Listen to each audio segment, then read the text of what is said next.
Yeah, you mentioned a word. You mentioned an important word there, hero, which I think is important because I think it, the quote heroes that our current culture looks up to.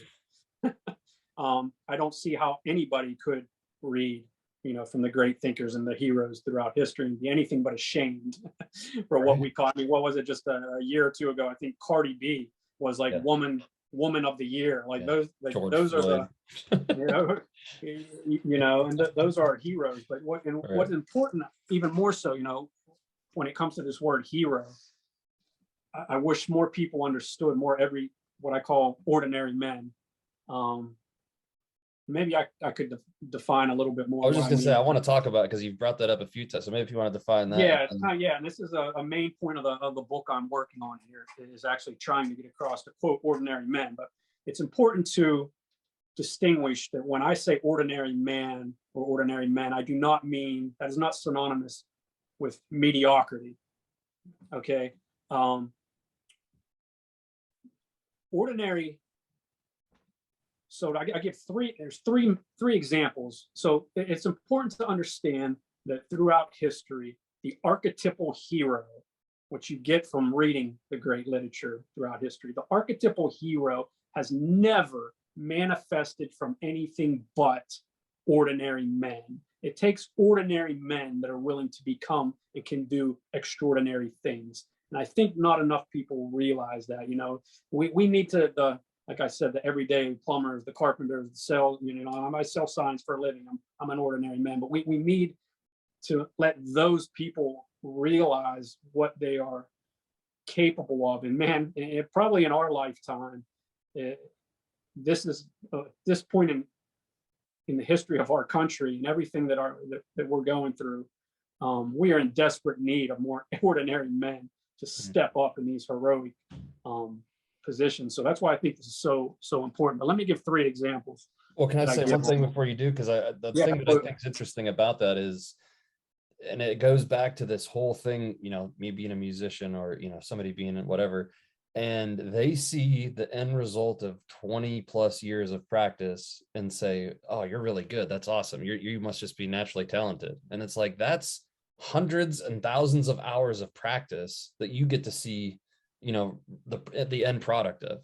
The hero, in your story, this ordinary man, is somebody who is an ordinary person who took that next step to be great, to step out of the ordinary. And so many people think that it's just this born hero that was born this way, that has this innate ability. And so many times it's the person who was born without any of these abilities that worked so hard in practice to get to where they are.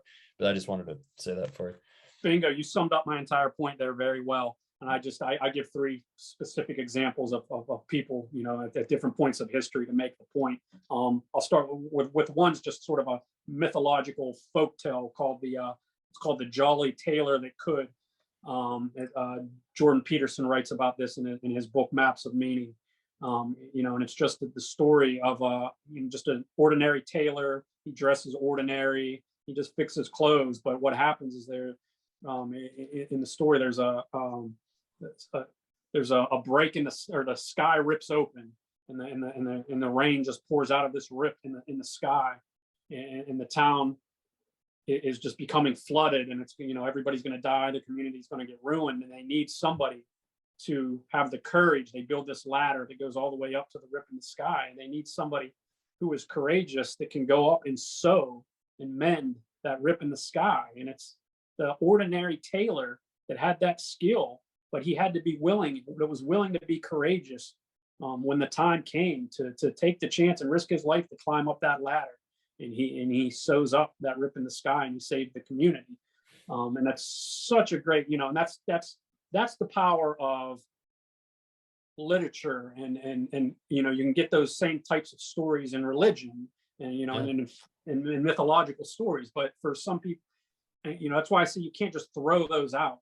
So for the people who want the more concrete real life examples, I give 2 incredible real life examples. One is, somebody I talk a lot about, Miyamoto Musashi. He was known as the greatest Japanese swordsman to ever live. This is when he was 60-0 back when they fought duels to the death. He was undefeated in duels to the death, and also phenomenal philosophy. One of the greatest books that I highly recommend people read is the Book of Five Rings. It's about 100 pages, and it's not that difficult to read, and I highly recommend it. But that's not, when you hear that description of him, you're like, okay, that's not someone I picture as an ordinary person. But there's a great quote that a historian wrote about him, another Japanese historian, and I'm going to paraphrase here. I hope I get you'll get the gist of it. He said, "I wouldn't want to say that Musashi is ordinary, but he actually is, which is what's so extraordinary about him. He realized, almost exactly to your point, almost, that he could not rely upon his natural gifts, which is why he worked so hard to develop his gifts and to practice and put so much effort into it. And like you said, now 30 years later, people are talking about his God-given talent." And, right. And he ends the quote with, "That's how people who don't try very hard comfort themselves." Exactly. and that's brilliant right there, because so many people just attribute it to, oh, you must be born that way. I'm just not that good. I wasn't born with that gift. And it's like, do you know how much time I spent being terrible? Like, do you know how much work went into this? Like, that's some of the most frustrating comments that I get sometimes with, oh, you're just not. And it's like, no, I really wasn't. When I first picked this thing up, I was awful, just like you are. And it took a lot of being awful to get anywhere near to where I would call myself decent now, So the fool is the precursor to the master. You have to first be willing to be the fool before you can ever become the master. Well, that takes courage to put yourself out there. That's the problem, is so many people, and I've, countless people over the years, oh, can you teach me how to play guitar? Sure. And then within the first 10 minutes of them not realizing that they're not going to be as good as me, in those first few minutes, they pretty much gave up. And it's like, this isn't easy. It's not something that you just pick up and all of a sudden it's, oh, that was easy. And nothing worth doing is, nothing worthwhile is that easy. And it takes time and effort. And that's why that whole hero thing is, it's a development of it. Like you said, the ordinary person who decided to not be ordinary anymore. Our current culture, and then I'll give my third and final example, but this whole line of reasoning, again, is something that our current education system and our current institutions don't even recognize at a time when everybody gets a trophy. They don't know what it means to achieve something great and something difficult, because they're just told from an early age, you're just fine the way you are. You get a trophy even if you're terrible. But the third example that I always like to give is David Goggins, because his story is another fascinating story. Oh yeah. He decided, and here's a guy that he's been called the toughest man alive. I mean, he's broken the world record for most pull-ups in a certain amount of time. I mean, he's just 4,000 plus or something. Just unbelievable. And if you look at him now, you're just like, this is an unbelievable human being. And if you go back to when he was in his early 20s, when he actually decided he was depressed, he was up in the middle of the night, he couldn't sleep, he was watching a TV show on like the History Channel or something about Navy SEALs, and he decided, man, I want to be a Navy SEAL. Meanwhile, at that time, he was about 300 pounds, extremely overweight, out of shape, depressed. He tried to run. The first time he ever tried to run, he couldn't even make it a half a mile, and he went home just just defeated. He couldn't even make it a half a mile running.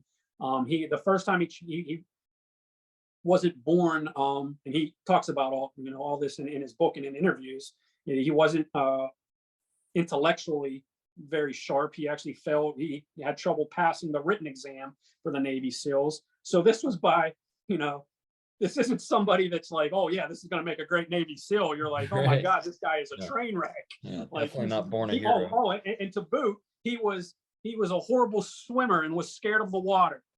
Yeah, that's right. To be a Navy SEAL, okay? Right. But he never quit. He put his mind to it, and every single day he improved. Another great quote: "Don't ever compare yourself to who somebody else is today. Compare yourself to who you were yesterday."